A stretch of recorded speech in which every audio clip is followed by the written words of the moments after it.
exploring the meaning of ebony and ivory. Hello, language enthusiasts. Today, we're diving into a fascinating phrase in the English language, ebony and ivory. This expression has rich cultural and historical connotations, and understanding it can offer deeper insights into English idiomatic usage. Let's unravel its meaning together. Ebony and ivory primarily refers to the black and white keys on a piano.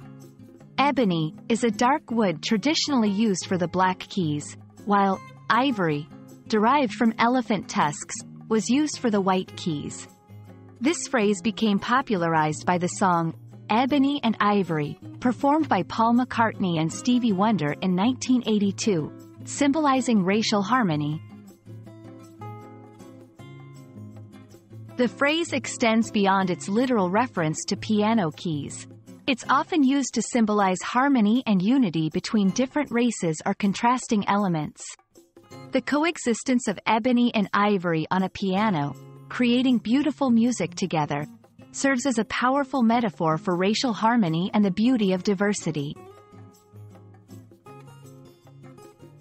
In contemporary English, ebony and ivory is used both in artistic contexts and in everyday speech. It can describe any harmonious combination of contrasting elements, not just related to race. This phrase is a fine example of how English embraces metaphors to convey deeper meanings. The phrase, ebony and ivory, is a beautiful testament to English's ability to encapsulate powerful ideas in simple terms. It's a reminder of how language can bridge differences and celebrate diversity. I hope this exploration enriches your understanding and appreciation of English. Keep learning, and see you in the next video.